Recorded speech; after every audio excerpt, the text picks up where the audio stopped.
नमस्कार,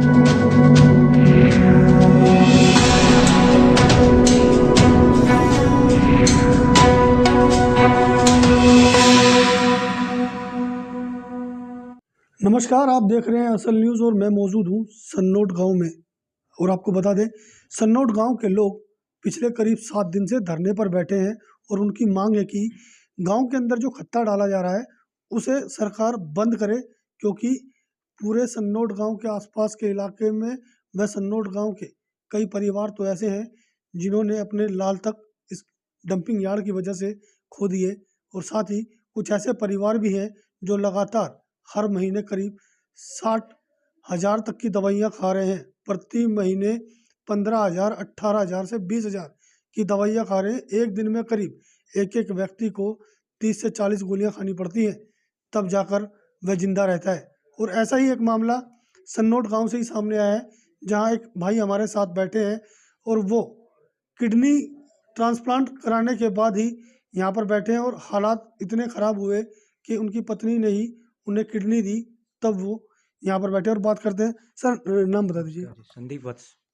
संदीप जी, क्या समस्या हुई आपके साथ और पहले क्या स्वास्थ्य था आपका, और डंपिंग यार्ड आने के बाद क्या हालात बने आपके गांव में?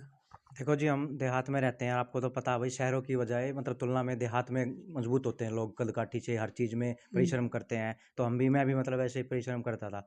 तो मेरी अचानक जैसे तबीयत ख़राब हुई मेरी, तो मेरे को निमोनिया में शिकायत हुई। तो उसमें मैं सरोज हॉस्पिटल में एडमिट हुआ। और जैसे ही मैं वहाँ से निमोनिया ठीक होके मैं आया, उसी टाइम की बात है ये, तकरीबन ये 2011-12 की बात है। तो यहाँ पे खत्ते की बहुत बुरी बदबू आती थी, बहुत ज़्यादा। तो मेरे को तकरीबन 16 से 17 बार वोमिटिंग होती थी, क्योंकि बदबू आती थी। हमने यहाँ पे आप देख रहे होगे पर्दे पर्दे लगाए हुए थे हमने घर में, 5-5 जगह, उधर भी इधर भी, 4-4 पर्दों के अंदर भी रहता था मैं, फिर भी लेकिन इन्फेक्शन हो गया और किडनी जो है मेरी ख़राब हो गई। और मैं यहाँ से मतलब मेरे को गाँव छोड़ के जाना पड़ा। मैं अपनी बहन के घर पे ही रुका, फिर उन्होंने ही मेरे को रुका इस खत्ते की वजह से, क्योंकि यहाँ सांस लेना दूभर हो रखा था मेरा। अच्छा, नहीं, एक बात बताइए कि क्या डॉक्टरों ने क्या बताया कि किस वजह से जो है आपकी जो किडनियां हैं वो डैमेज होनी शुरू हुई? इन्फेक्शन हो गया, एयर पोल्यूशन भी बहुत ज़्यादा था जी उस टाइम पे, हम्म। बहुत ज़्यादा एयर पोल्यूशन, और ये खत्ते की बदबू इतनी हम्म। ज़्यादा थी कि जो एक नॉर्मल जो ठीक ठाक आदमी है ना, वो भी इसमें हम्म। मतलब नहीं अपना काम चला सकता। और हम तो जैसे पेशेंट ही हो गए थे, तो बिल्कुल बहुत बुरा हाल हो गया था। और किडनी चेंज होके ही फिर रही है, फिर मैं यहाँ रहा भी नहीं, मैं बाहर ही रहा फिर यहाँ से। तो सरकार जब यहाँ पर डंपिंग यार्ड डाला जा रहा था, आप लोगों की तरफ से तब भी प्रयास किए गए, तो क्या परिणाम निकला? आखिरकार आप लोग धरने पर बैठे हैं और अब क्या लगता है कि जिस तरह कई परिवार जो है अपने जो परिवार का जो मुखिया होता है उसे भी खो चुके हैं? देखो, उस टाइम पे सोशल मीडिया इतना एक्टिव यहाँ पे नहीं था, हम लोगों हम्म। के पास भी गांव में भी इतने फ़ोन वगैरह नहीं होते थे।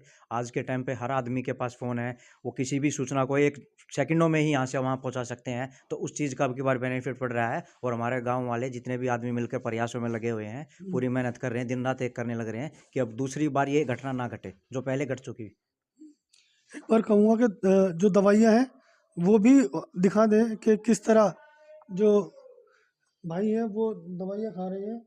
और आप देख सकते हैं कि जो दवाइयों का ढेर है वो लग रहा है कि किसी डॉक्टर की दुकान में है आप, या फिर किसी मेडिकल स्टोर पर बैठे हैं।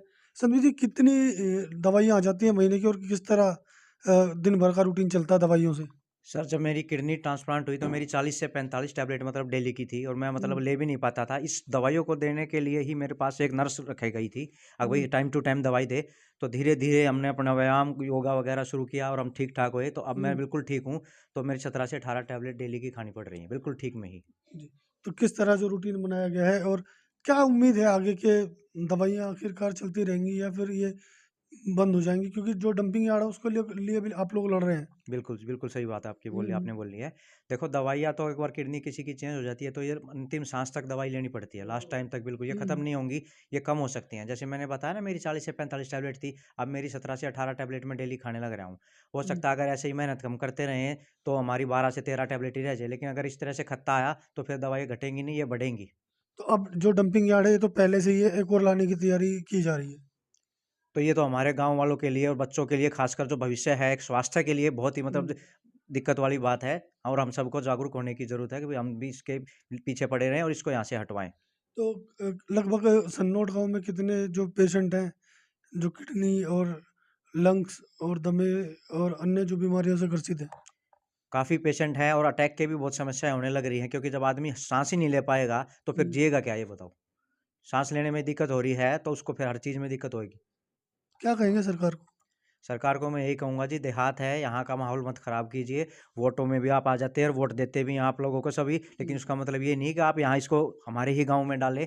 ना ही हमारा गाँव, बल्कि आस-पास के जो भी होलंबी है, घोघा है, इधर सभी जगह नया बाँस है, उनमें भी ये बदबू जा रही है और वे लोग भी बड़े परेशान हो रहे हैं। ये इतना साफ-सुथरा वातावरण होता था कि यहाँ सुबह की सैर के लिए बहुत दुनिया निकलती थी, अब तो उस तरफ तो जाना लोगों ने बंद ही कर दिया है, जिस तरफ खत्ता है। क्या लग रहा है कि जो अब गाँव के लोग इकट्ठा हुए हैं और धरना दे रहे हैं और अन्य गाँव का जो समर्थन है वो भी आप लोगों को मिल रहा है। बिल्कुल जी। तो क्या लगता है कि सरकार जिस नींद में सोई हुई है, क्या आखिरकार टूटेगी नींद? देखो, जिस तरह से हमारे भाई, हमारे बुजुर्ग लगे हुए हैं, मेरे को लग रहा है कि ये खत्ता बिल्कुल हट के रहेगा यहाँ से। अब नहीं, सरकार की हिम्मत इतनी है, अगबगे रहेंगी, क्योंकि आम नागरिक जाग चुका है अब।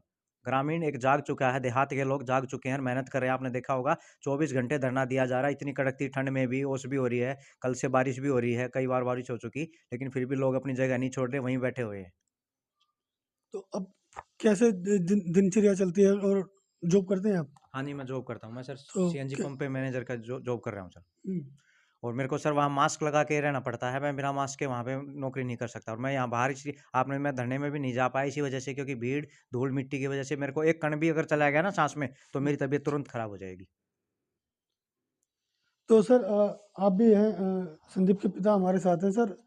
क्या कहेंगे सरकार को कि किस तरह जो हालात हैं आपके गांव में रखे गए? सरकार को हम तो यही कहेंगे, जहाँ का कूड़ा उसको वहीं डाल रहे हैं, हमारे यहाँ क्यों डाल रहे हैं लाके वो।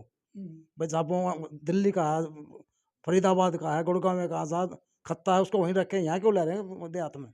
अपने कूड़े को अपने अपना अपना इंतजाम करें, यहाँ लाके गाँव का वातावरण खराब करने लग रहे हैं। बुजुर्गों के भी सांस दम में हो रहे हैं, डेथ भी हो चुकी कई होगी, तो इसको जो है ना पढ़ने नहीं देंगे, हम पूरा प्रयास कर रहे हैं। तो जैसे आपके बेटे की उम्र करीब 40 के आसपास है, 40 है। ठीक है, और हाँ। इस तरह जो समस्या लगातार जो गांव में बढ़ रही है, अब क्या लगता है कि जो नई जनरेशन आने वाली है बस वही तो उसका समस्या क्या हो रही है? है ना, आगे आने वाली जो जनरेशन है उनको भी सांस दमा हो जाएगा, पैरालाइज हो जाएंगे, बच्चों को सांस दम में बीमारी चल जाएगी। इसको तो पढ़ना नहीं चाहिए यहाँ पे बिल्कुल भी। तो आप लोग तो प्रयास कर रहे हैं, सरकार की तरफ से क्या व्यवस्था या कोई संदेश आपको मिला है कि इसको हटाया जाएगा? अभी 27 तारीख दे रखी है जी, 27 तारीख को देखते हैं क्या होता है। हम्म, वो आएंगे बड़े बड़े वहाँ के आदमी जो डाल रहे हैं ना, हम्म। उनको डट के मुकाबला होगा यहाँ पे। अच्छा, तो 27 तारीख का क्या रखा गया है? क्या बातचीत करने के लिए आएंगे या धरना खत्म कराने के लिए नहीं, वो आएंगे? बातचीत करने के लिए आ रहे हैं कि भाई हम इसको जहाँ बदबू नहीं आने देंगे, कूड़े में स्मेल नहीं आएगी। अरे कूड़ा तो कूड़ा है, ये कहते हैं कि वो फ्रेश कूड़ा है। कोई कूड़ा फ्रेश भी होता है क्या? कूड़ा हम डालते हैं, 2 दिन का आते हैं गाड़ी में डालते हैं, वो बदबू तो वहीं घर में आने लग जाती है। शाम का खाना खाते हैं, सुबह लैट्रिन कर जाते हैं, बदबू ना आती क्या? तो फ्रेश कूड़ा कहाँ से होगा वो? तो वो कह रहे फ्रेश कूड़ा है, इसका हम केमिकल डालेंगे, बख्तरबंद गाड़ियों में ले जाएंगे, दीवार कर देंगे, पानी में और नहीं होने देंगे, जो है ना पॉल्यूशन नहीं होने देंगे। तो ये सब बनावटी बातें हैं, इनसे मतलब बदबू तो आएगी फिर। तो जो भूमि जल है आपके यहाँ का, उसके हालात क्या है? भूमि जल तो कुछ तो तकरीबन ठीक ही आ रहा है, पानी तो सप्लाई का जो है। बाकी जो आसपास वहाँ पे जो है ना तालाब है, जो नाला निकल रहा है, जैसे नहर है, वहाँ भी मेट्रो बिहार के जो क्या लोग हैं ना कॉलोनी के, लैट्रिन करते हैं सारे, वो पानी में पीना पड़ रहा है। कहते हैं वो फ्रेश हो खाता है, वो लगा रखे हैं सफाई के, क्या बोलते हैं इनको, फिल्टर लगा फिल्टर रखे। लगा रखे हैं, फिल्टर। तो हम तो ये कहते हैं कूड़ा नहीं पड़ा चाहिए, जहाँ का कूड़ा उसको वहीं का इंतजाम करो उनका। और गांव के लोग लगे हुए हैं, बाहर से भी मदद मिल रही है। 4-5 गांव है, घोगा है, जैसे बोवाना है, नरेला है, ओलंबी है, नयाबास है, इन सभी गांवों को इसकी परेशानी है, ये यहाँ नहीं पड़ना चाहिए। तो करीब 20 किलोमीटर का दायरा इसकी चपेट में है। 20 किलोमीटर बिल्कुल चपेट में है, हम्म। जैसे जिधर की हवा चलेगी उधर ही बदबू जाती है।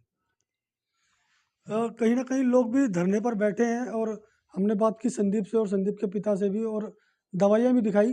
अब ऐसे में जो गांव की नई जनरेशन, जो आने वाली जनरेशन है, कहीं ना कहीं वो भी डंपिंग यार्ड की वजह से प्रभावित होगी और उनका भविष्य भी अंधकार में होगा, जिसको लेकर सरकार को चाहिए कि इस पर एक बड़ा फैसला जल्द स्थानीय लोगों के हक में सुनाए, ताकि जो यहाँ का जनजीवन है वो बचा रहे और आने वाली जो पीढ़ी है उसका भविष्य भी सुरक्षित हो सके। दिल्ली से नीतीशान के साथ असल न्यूज़ के लिए प्रदीप जैन की रिपोर्ट।